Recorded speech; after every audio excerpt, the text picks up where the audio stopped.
All right, welcome to the CBU Media Production soccer camera tutorial video. The goal of this video is to give you a brief oversight into what each camera in our broadcast is going to be doing, as well as the location of those cameras and the camera names. If you're watching this video, it probably means that you haven't done a soccer broadcast with us yet, so just want to give you a quick insight before you're on your shift and ready to do the broadcast with us. So a couple main things before we get started. The big thing with soccer is that we follow the ball at all times. It sounds simple, but the ball does move fairly quickly in soccer and covers a big field. So it's important to keep that in mind when you're panning and zooming your camera around the field. Be looking for where the play could happen, especially if you're familiar with the game, and be always thinking ahead of your next shot.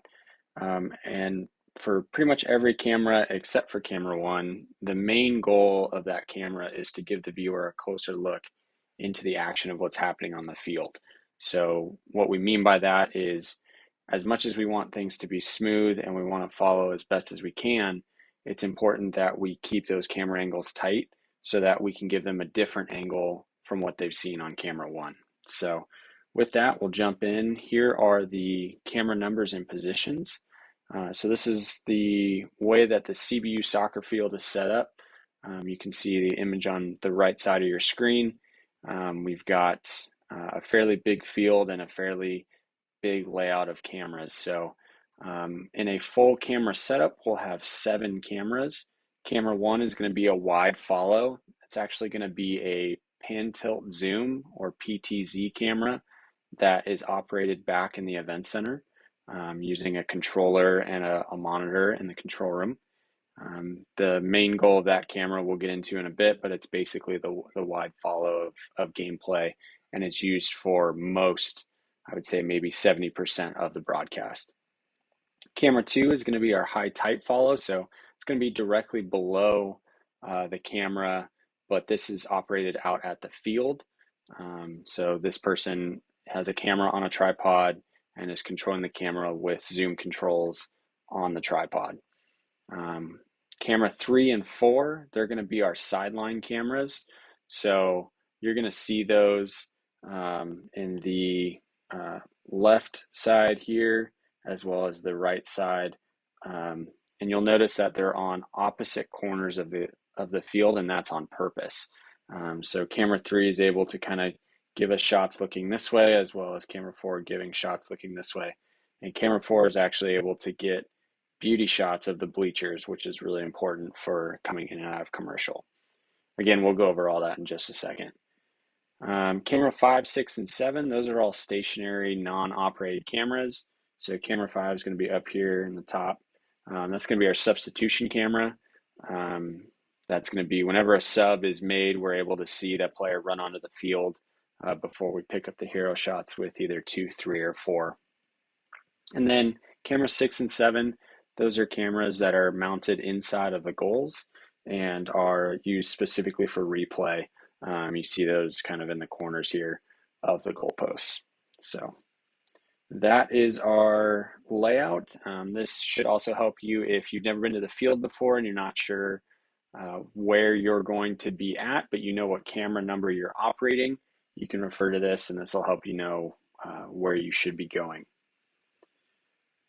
So as we jump in, camera 1, like I said, is the wide follow. The main goal of this camera is to be our main gameplay camera. So like I said in the intro, about 70% of the time we're on this camera. It's really important that this camera is, focused and keeping the ball in the frame at all times. If this camera loses the ball, then, we'll have to cut to one of the other cameras, and it can be kind of jarring. So we want to make sure that we're, following well, we're following wide enough to where we can see the play develop. So that's where you're going to use your zoom and pan. Like I said here, use zoom and pan to smoothly to focus on key parts of the play as, the ball moves around the field. So, as the ball gets closer to you, you're probably going to have to zoom out a little bit more to make sure that we still see the play developing within the frame. But, as the ball gets on the other side of the field, you're going to have to zoom in tighter so that we can still see what's going on, but still seeing the play develop. And this camera, a little more than the other cameras, it's really important to operate as you're always live. So you'll be hearing the director cutting cameras over headset. And for some cameras, that means that when the camera is, your camera is not live, you can be moving around to get other stuff, and you don't have to be as smooth. But it's really important that camera one stays as an always live camera, meaning that every move you make, it's going to be smooth. Whether it's a pan from left to right or a zoom, you're making it smooth so that we can cut it on air at all times. So here's a photo example of what that framing might look like. So as you can see, we're pretty wide here. We can see a lot of the players on the field, pretty much all of the players except for the goalie. And it's important that we have this framing for a couple reasons. So one is going to be that, like I stated earlier, we want to see where the ball could be passed to as the play is being developed. But one that's a little bit overlooked and is pretty important is that we want to make sure that we have at least the last defender, as we can see here in the frame, in the shot. And the reason is for when offsides is called. And I'm not going to get into offsides in soccer because it is kind of complicated, but just know that you want to have, in most cases, you want to have that last defender in the shot so that when there is a discrepancy on whether the play was offsides or not, even though we are not able to be used for official review, we can show on the broadcast whether or not that play was offsides. Like we stated earlier, the operator's going to push or pull depending on where the ball ends up on the field. So if the ball is closer to you, you're going to zoom out a little bit to make sure the framing is still good. And if it goes away from you, and what I mean by that is, right now, if the ball were to come somewhere in this area, we would want to zoom out so that we can still see the play developing. But if the ball were to be, passed into one of these areas up here, maybe, well, that's an opportunity for us to use our pan and zoom properly to still see what's happening in the play, but not be so tight that we can't see anything that's going on around us. That's more of camera two's job. If the player were to do a deep pass, like I said, the operator should use a combination of pan and zoom to go get the ball, and we want to be wide enough to see the potential last defender for an offsides call. All that stuff we've kind of just gone over, but that's the framing we want to see. Here's an example of when it's close to you, how we would have zoomed out. You can see now that we kind of got the stands in the shot at the bleachers. So that's a good opportunity for you to use zoom and pan there. And this is our last photo example for camera one. This is corner kick framing. So if you'll notice, we've got a player over here on the left side of the screen. They're getting ready to do a corner kick. So we've still got them in the shot. We can see when they're getting ready to kick it, but we've also got all of these players over here in the box. And we can see how they're setting up their defense, setting up their offense, and we can see the play develop from there. Something to keep in mind, you'll see it in a video example later on, is what you'll do once the ball is kicked. So even though we're on a wider frame here, we won't stay here. So as soon as the ball is kicked, the operator can pan and zoom closer into the box area, meaning this area right here, so that we can see any headers or anything like that come into play. So if you will, you're taking the frame that you see here and you're kind of shrinking it to where it would get a little bit tighter to the action so we can see what's going on. All right, camera two is going to be our high tight follow camera. The main goals of this camera is to be a tighter follow on the ball for the director to use to get closer to the action or see for replay. So camera two is operating very similar to camera one in that it's following the ball at all times and is making sure that we can see plays develop. However, this is going to be at a much tighter scale. So this is going to give us the ability to see in on fouls or if a player steps in and out of bounds, anything like that. Camera 2 is also going to be getting ISO shots or hero shots. You're going to hear that phrase a lot in broadcast. And that's going to be single shots of player or maybe two players, a tight shot of the coach, or even a tight shot of the referee, if a foul is made. Sometimes when a foul is made, a director might tell camera 2, hey, find the midfield ref. You'll see them in a different colored shirt in midfield, obviously not a player. So you'll want to find them as quickly as possible so we can see what the call is, especially if there's a yellow card or a red card. We want to grab those shots. You'll also get beauty shots in and out of commercial.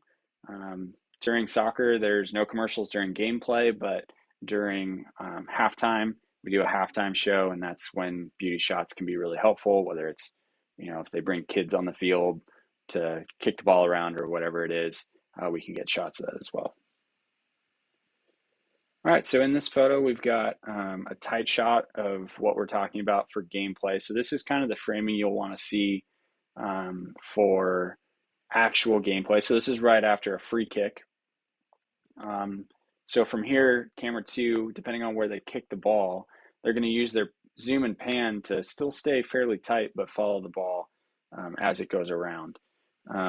Again, we want to be tight like this because we want to see if there's, a trip or a foul of any kind.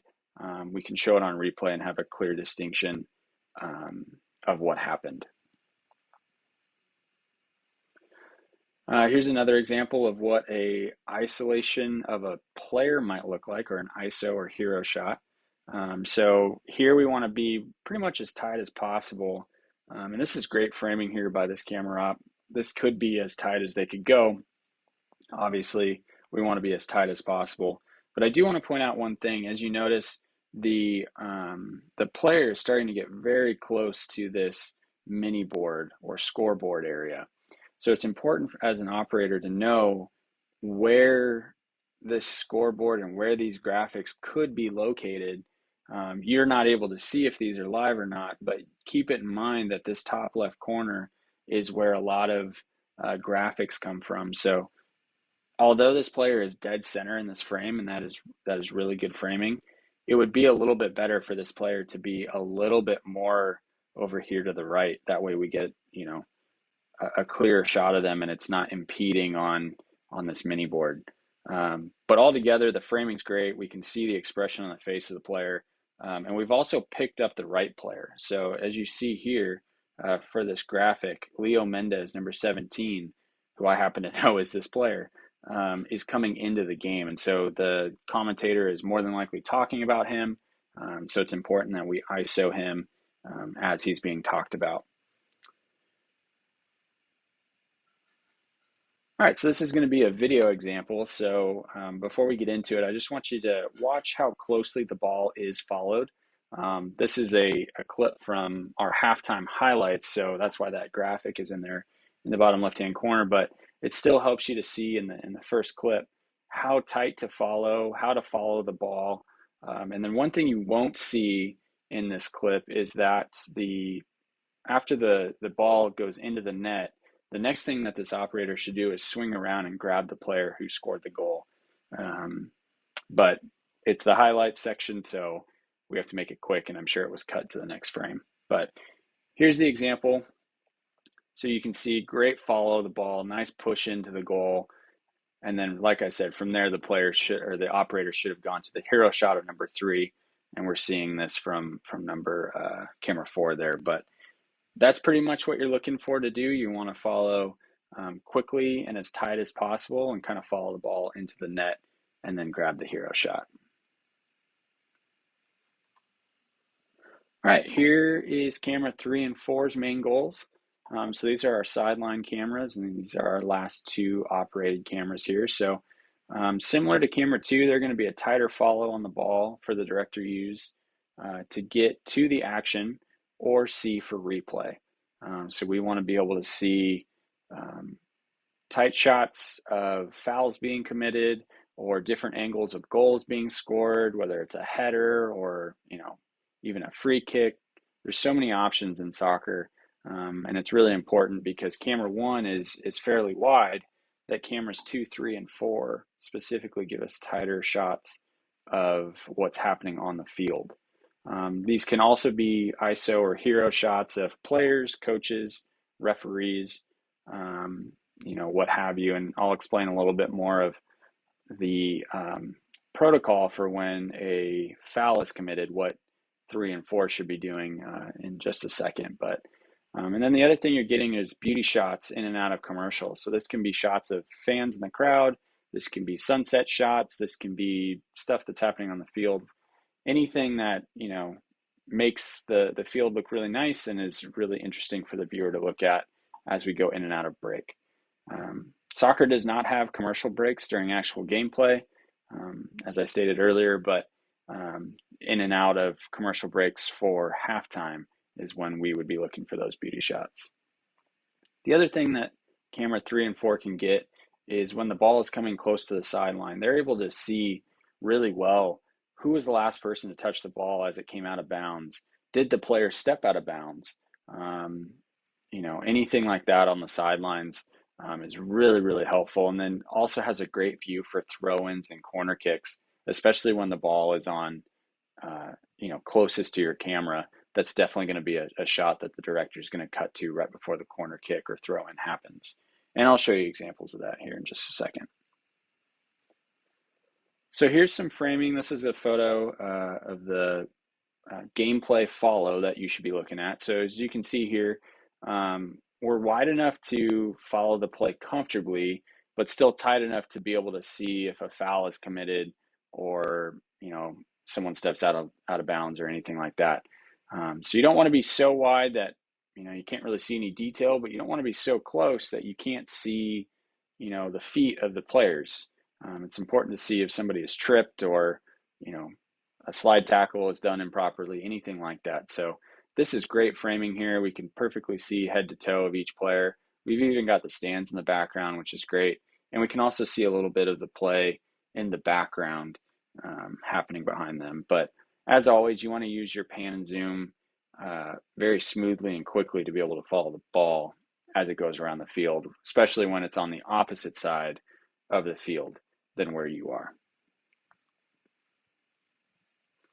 Here's an example of a framing for throw-ins. So it's going to be a little bit tighter than actual gameplay follow. This we can get really close on the player that's throwing in.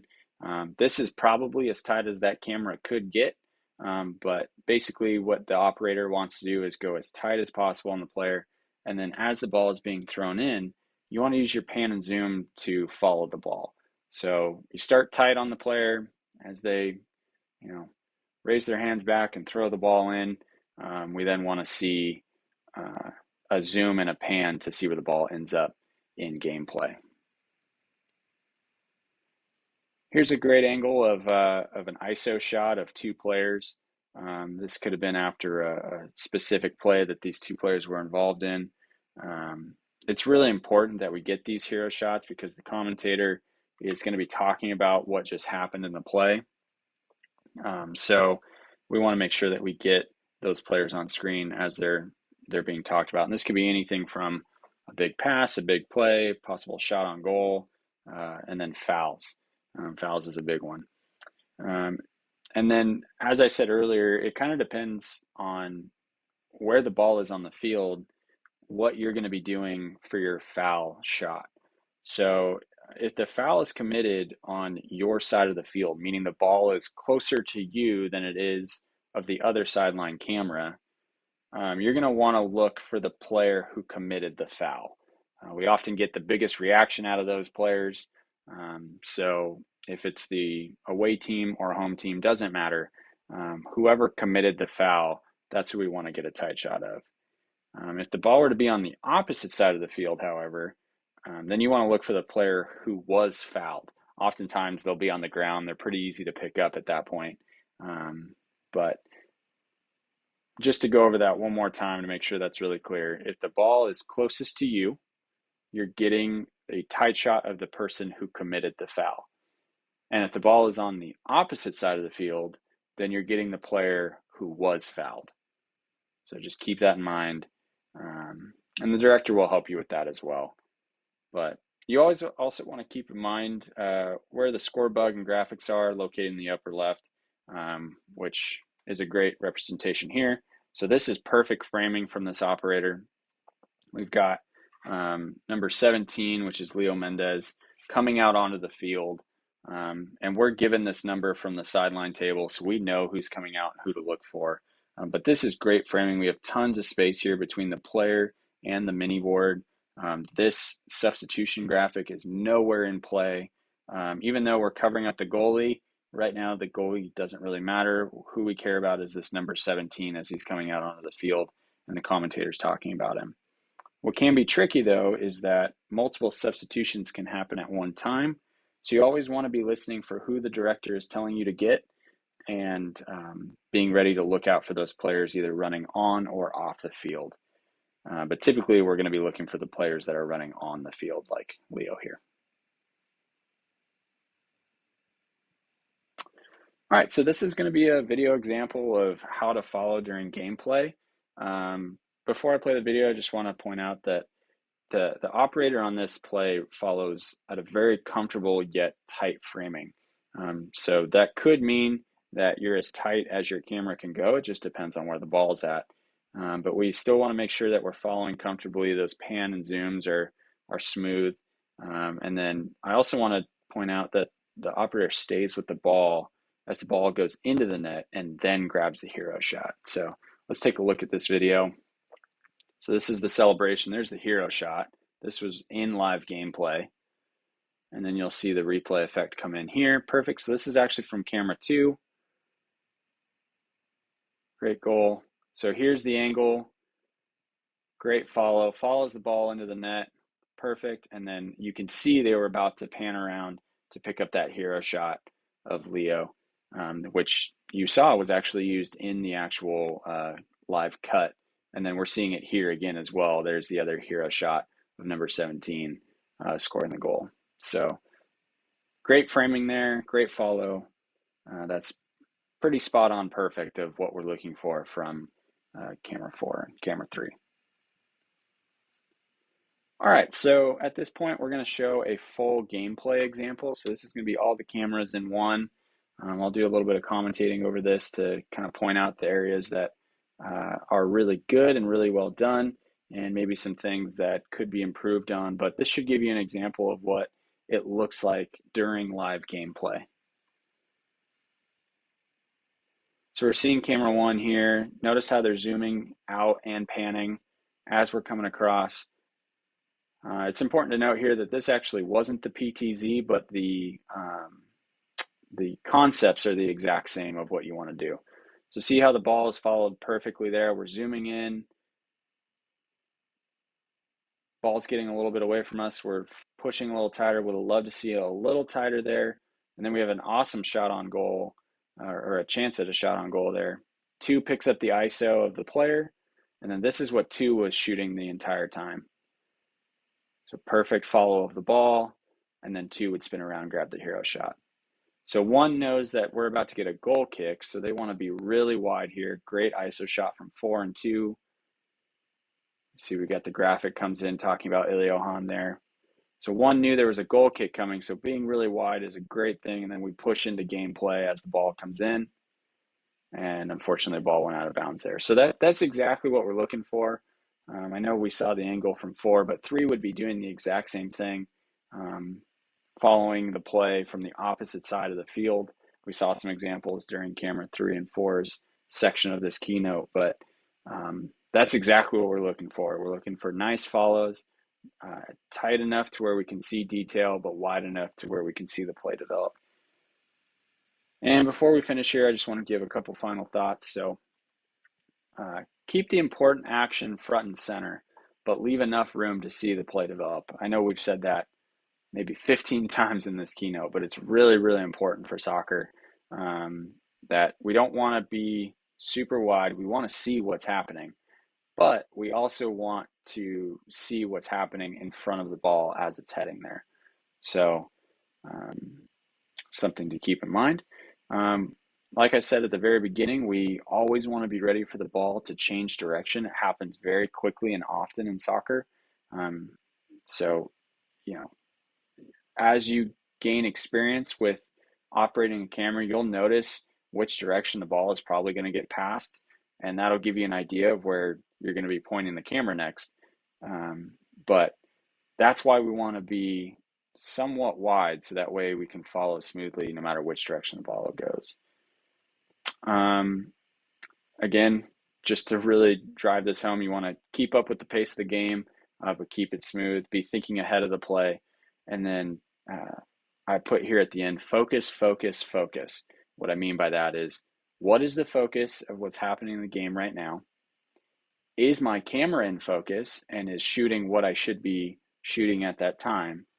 And then because there is not, it's a big field and the ball moves quickly but slowly all at the same time, how do you stay focused in your position and make sure that you're shooting something that is helpful for the director? So all of that is good things to be thinking about as you're going into potentially your first time operating at soccer. We're super excited that you're joining the team and that you're getting an opportunity to do an ESPN Plus broadcast. If you have any questions, make sure to reach out to the director, and we're really excited for you. So let's have some fun.